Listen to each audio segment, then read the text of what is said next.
അയ്യോ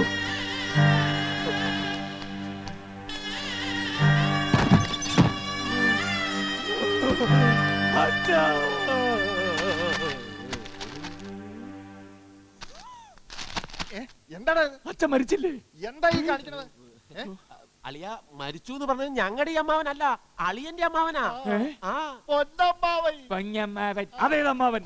അതേ 975 മാർച്ച് മാസം 16-ാം തീയതി അർദ്ധരാത്രി അളിയന്റെ മുത്തശ്ശനായ പൊന്നുമടത്തിൽ ശ്രീകൃഷ്ണ പൊതുവാളുമായി ഉണ്ടായ വാക്ക് തർക്കത്തിലും തുടർന്നുണ്ടായ വഴക്കിലും മനം നൊന്ത് കള്ളവണ്ടി കയറി തിരോളിലേക്ക് പുറപ്പെട്ടു പോയ ലോലഹൃദയനായ പൊന്നമ്മാവൻ. ഇത് ഞങ്ങൾ പറഞ്ഞതല്ല, ഞങ്ങളുടെ ഈ അമ്മാവൻ പറഞ്ഞതാ. അതെ, ആ അമ്മാവൻ പോയളിയ മരിക്കുന്നതിന് മുമ്പ് എഴുതി വെച്ച വിൽപ്പത്ര പ്രകാരം സമ്പാദ്യമായ 3.5 കോടിയും ഏകമകൾ ലക്ഷ്മിക്കുട്ടിയെയും അളിയന്റെ പേർക്കായി എഴുതി വെച്ചിട്ട് പോയിരിക്കുന്നത്. സർവ വിവരത്തിനും വക്കീലിതേ കത്തയച്ചിട്ടുണ്ട്. വായിച്ചു നോക്ക്.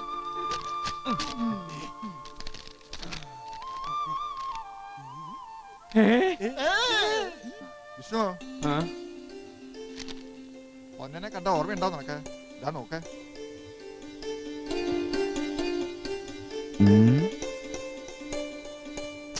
ഇവിടുന്ന് പോയി 1 മാസം കഴിഞ്ഞപ്പോ ഒരു കത്ത് വന്നു.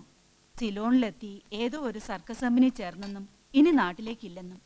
പിന്നെ ഒരു വിവരവും ഇല്ലായിരുന്നു. അയ്യോ എനിക്ക് മതി. കുറച്ചുകൂടെ കഴിക്കടാ, വല്ലാണ്ട് ക്ഷീണിച്ചു പോയി. എന്നാൽ ഒരു ബന്ധവും ഇല്ലായിരുന്നിട്ടും മരിക്കുന്നതിന് മുമ്പ് ഒരു സുപ്രഭാതത്തിൽ സ്വത്തുക്കൾ മുഴുവൻ എന്റെ പേർക്ക് എഴുതി വെക്കാന്നൊക്കെ പറഞ്ഞ അതാ മനുഷ്യന്റെ ഓരോ യോഗം എന്ന് പറയുന്നത്. മതി.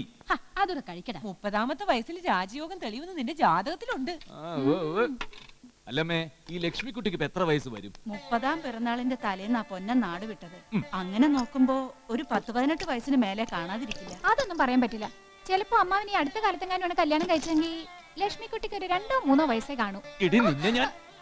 അത് ശരി, ഏട്ടനിപ്പോ 3 കോടിയേക്കാളും ലക്ഷ്മിക്കുട്ടിയുടെ കാര്യല്ലേ? അളിയൻ ഇങ്ങനെ സാമട്ടിൽ നിന്നാൽ എങ്ങനെയാ? ഇന്ന് തന്നെ ടൗണിൽ എത്ര നല്ല വക്കീൽ കത്തിൽ എഴുതിയിരിക്കുന്നത്. ഞങ്ങൾ റെഡി. ലക്ഷ്മിക്കുട്ടിയെ കാണാൻ പോകുമ്പോ അളിയന്റെ നിലയ്ക്കും വിലയ്ക്കും അനുസരിച്ചുള്ള ഗമ ഞങ്ങൾ കാണിക്കണ്ടേ? ഇതൊക്കെ മേടിക്കാൻ കാശ് എവിടുന്ന് ഊതി കിട്ടിയതാണോ? ഞങ്ങള് വിറ്റു. ഇനി അതൊക്കെ എന്തിനാളിയാ? 3.5 കോടിയല്ലേ നമുക്ക് കിട്ടാൻ പോകുന്നത്. നിങ്ങൾക്ക് കിട്ടുന്ന വട്ടുണ്ടോ? പണ്ടം കണ്ട് പിണങ്ങി പോയൊരു പൊന്നമ്മാവൻ ചാകാൻ നേരത്തെ സ്വത്തുക്കൾ മുഴുവൻ എന്റെ പേർക്ക് എഴുതി വെച്ച് പോലും ഇതൊന്നും വിശ്വസിക്കാൻ ഞാൻ അത്ര മണ്ടൊന്നുമല്ല. ഇതൊക്കെ ആരോ പറ്റിക്കാൻ വേണ്ടി വെറുതെ എഴുതി അയച്ചതല്ലേ. ഞാനില്ലേ അങ്ങോട്ടും ഒരു 3.5 കോടിയും ഒരു ലക്ഷ്മിക്കുട്ടിയും. ഒരു വക്കീലും കക്ഷിയും തമ്മിലുള്ള ബന്ധമായിരുന്നില്ല ഞാനും പൊന്നൻ സാറുമായിട്ട്. അത് തുടങ്ങിയിട്ട് 10-20 വർഷമായി. എന്നിട്ടും വിൽപത്രം തയ്യാറാക്കുന്നവരെ ഇങ്ങനൊരു മരുമകനെ കുറിച്ച് എന്നോട് സൂചിപ്പിച്ചിട്ടേ ഇല്ല. വീട്ടുകാരുമായിട്ട് അത്ര രസത്തിലായിരുന്നില്ല അല്ലേ? അയ്യേ, എന്താ ഇത്? എന്നാൽ ഇത്ര പെട്ടെന്ന് അമ്മാവൻ. ഇനി അതോർത്ത് ദുഃഖിച്ചിട്ട് എന്താ കാര്യം? വീട്ടുകാരുമായിട്ട് പിണക്കത്തിലായിരുന്നെങ്കിലും എന്നോട് വലിയ കാര്യമായിരുന്നു അമ്മാവന്. എനിക്ക് മാത്രമേ കത്തെഴുതുള്ളായിരുന്നു. കഴിഞ്ഞ കത്തിലും കൂടി എഴുതിയിരുന്നതാ. എന്റെ കാലം കഴിഞ്ഞ പിന്നെ ലക്ഷ്മിക്കുട്ടിക്ക് ആരുമില്ലെന്നും അവളെ നിന്നെ ഏൽപ്പിക്കണമെന്നൊക്കെ. അപ്പോ മരണം മുന്നിൽ കണ്ടിരുന്നു എന്നർത്ഥം. അല്ലെങ്കിൽ പിന്നെ ഇത്ര തിടുക്കപ്പെട്ട ഒരു വിൽപത്രം തയ്യാറാക്കേണ്ടിയിരുന്നില്ലല്ലോ. ഏതായാലും വിവരങ്ങളൊക്കെ നേരത്തെ അറിഞ്ഞ സ്ഥിതിക്ക് ഇനി ഞാനായിട്ടൊന്നും ബോധിപ്പിക്കണ്ടല്ലോ. ലക്ഷ്മിക്കുട്ടി അവിടെ നിന്ന് പുറപ്പെട്ടിട്ടുണ്ട്. എത്തിയാലുടൻ നിങ്ങൾക്ക് ഒരുമിച്ച് മടങ്ങാം. കടലാസുകളൊക്കെ ശരിയാക്കാൻ എനിക്ക് കുറച്ച് സമയം വേണം. അതുവരെ ഇവിടെ താമസിക്കാൻ വിരോധമില്ലല്ലോ. ആയിക്കോട്ടെ. എന്നാ പിന്നെ പണത്തിന്റെ കണക്കും കാര്യങ്ങളൊക്കെ നമുക്ക് നാളെ സംസാരിക്കാം. ഞാൻ ഇറങ്ങട്ടെ. പ്രധാനപ്പെട്ട ഒരു കേസ് ഉണ്ട്, ഞാൻ കോടതിയിലോട്ട്.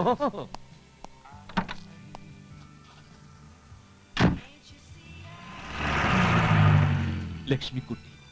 അളിയോ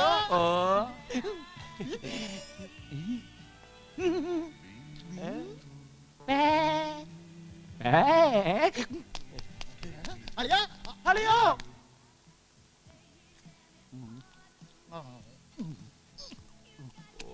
മതി, നിർത്ത്. ആർത്തി പണ്ടാരം. ആ വക്കീലെങ്ങാനും വന്ന് കണ്ട ഇന്നേ വരെ ഫുഡ് കണ്ടിട്ടില്ല എന്നല്ലേ വിചാരിക്കൂ. ഞാൻ ആലോചിച്ച് വന്നില്ല. ലക്ഷ്മിക്കുട്ടി വന്നാലും നമുക്ക് ഉടനെ അങ്ങ് പോകണ്ട. ഒരു 10 ദിവസം കൂടെ ഇവിടെ നിന്ന് സുഖത്ത് കഴിഞ്ഞിട്ടൊക്കെ പോയാൽ മതി. എന്തിന് 10 ദിവസമാക്കുന്നു? ഒരു 10 മാസം കഴിഞ്ഞ് ലക്ഷ്മിക്കുട്ടിയുടെ പേരും കൂടി കഴിഞ്ഞിട്ട് അങ്ങോട്ട് പോവാം. കിട്ടിപ്പോയാലിയാ 3.5 കോടിയുടെ കണക്ക് ശരിയായത് ഇപ്പഴാ. 50 ലക്ഷം എനിക്ക്, 50 ലക്ഷം രാജപ്പൻ, പിന്നെയുണ്ട് 2.5. രേവതിയുടെ കല്യാണം നടത്താൻ ഒരു 10. പിന്നെ നമുക്ക് ആ വീടൊന്ന് പുതുക്കി പണിയണം. അത് കഴിഞ്ഞ് ബാക്കിയുള്ളതിനെ സ്വർണം കൊണ്ടൊരു നാസരം വാങ്ങിച്ചിരുന്നു ഊതാം. വക്കീൽ വന്നു. Good morning. Good morning. എല്ലാ പേപ്പേഴ്സും റെഡി ആയിട്ടുണ്ട്. ദാ വിൽപത്രത്തിന്റെ കോപ്പി. ഓഹോ. ഇത് ലക്ഷ്മിക്കുട്ടിയെ ഏറ്റെടുത്തായിട്ടുള്ള സമ്മതപത്രം. ആ. ആദ്യം ഇതിലൊരു ഒപ്പിടണം. ഓ.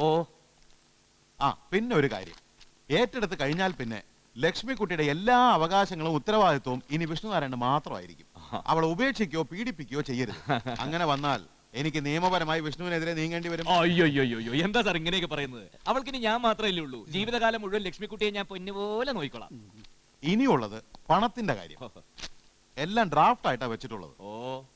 ഇതൊരു 50 ലക്ഷത്തിന്റെ ഈറോഡിലുള്ള ഷൺമുഖം ചെട്ടിയാർക്ക് കൊടുക്കാനുള്ളത്. കൊടുക്കാനുള്ളതോ? അതെ. ആർക്കെങ്കിലും ഒരു പൈസയെങ്കിലും കൊടുക്കാനുണ്ടെങ്കിൽ അത് കൊടുത്തു തീർക്കാതെ ഉറക്കം വരില്ല പൊന്ന സാറിന്. അതായിരുന്നു പ്രകൃതം. ഇപ്പതാ സർക്കസ് കമ്പനി പൊളിഞ്ഞിട്ടും അവസാനത്തെ ഉറക്കത്തിന് മുമ്പ് എല്ലാം തീർത്ത് വെച്ചിട്ടല്ലേ പോയത്.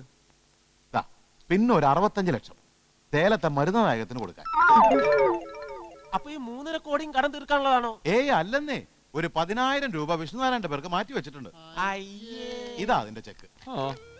കൊടുത്തു തീർക്കാനുള്ള പണം മുഴുവൻ ഡ്രാഫ്റ്റ് ആയിട്ട് സൂക്ഷിച്ചുകൊണ്ട് ഞാൻ തന്നെ ഇത് കൈകാര്യം ചെയ്തോളാം. എന്നാലും വിൽപത്ര പ്രകാരം വിഷ്ണുവിനെ ബോധിപ്പിക്കേണ്ടത് എന്റെ കടമയാണല്ലോ. ഞാനൊന്ന് താഴോട്ട് ചെല്ലട്ടെ. ലക്ഷ്മിക്കുട്ടി ഇപ്പൊ എത്തും. പുറപ്പെടാൻ തയ്യാറായിക്കോളും. അവള് വന്നാൽ റിസപ്ഷനിൽ നിന്ന് ഞാൻ വിളിച്ചു പറയാം. എന്നാലും അളിയാ, ഇതൊരു കൊടും ചതിവായി പോയി. ഒരു മരുമകൻ എഴുതി വെച്ചിരിക്കുന്ന ഇഷ്ടദാനം കണ്ടില്ലേ? 10,000 കുലുവ. എന്തെല്ലാം പ്രതീക്ഷകളായിരുന്നു. എല്ലാം തകർത്ത് കളഞ്ഞല്ലോ അളിയാ. തകർന്നത് നമ്മളല്ലേടാ രാജപ്പ. അളിയൻ രക്ഷപ്പെട്ടില്ലേ? പണമായിട്ട് 10,000 ഉള്ളെങ്കിലും ലക്ഷ്മിക്കുട്ടിയെ കിട്ടിയില്ലേ? അവളുടെ പേരിൽ ഒരു 50 ലക്ഷം രൂപയെങ്കിലും കരുതി വെക്കാതെ അമ്മാവൻ ചാവോ? അത് ശരിയാണല്ലോ. പിന്നെ കയ്യിലും കഴുത്തിലും എല്ലാം കൂടെ ഒരു 10-100 പവൻ വേറെ കാണും. അളിയാ, ഒരുപാട് സ്വപ്നം കണ്ടതല്ലേ അളിയാ ഞങ്ങളും. അവളുടെ കയ്യിൽ നിന്നൊരു വളയെങ്കിലും ഞങ്ങൾക്ക് ഊരി തരണേ. എവിടെങ്കിലും പഴയ തകിലും നാദസ്വരമെങ്കിലും കിട്ടുമോന്ന് നോക്കാമല്ലോ. ഹലോ, വന്നോ? ഇതാ ഇപ്പൊ വരാം. അളിയാ, ലക്ഷ്മിക്കുട്ടി എത്തിയെന്ന്. താഴെ ഉണ്ടെന്ന്.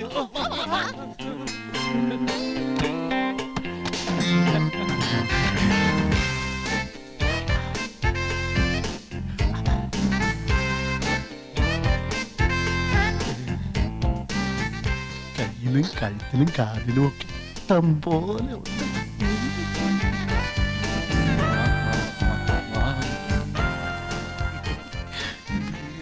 നമസ്കാരം. ഇനി ഇവിടെ ഇരിക്കണ്ട, മേളിൽ AC മുറിയുണ്ട്. നമുക്ക് അങ്ങോട്ട് പോവാം. ആൾ അവിടെ ഉണ്ട്. ലക്ഷ്മിക്കുട്ടിയല്ല. എന്താ ഇവിടെ തന്നെ നിന്ന് കളഞ്ഞേ?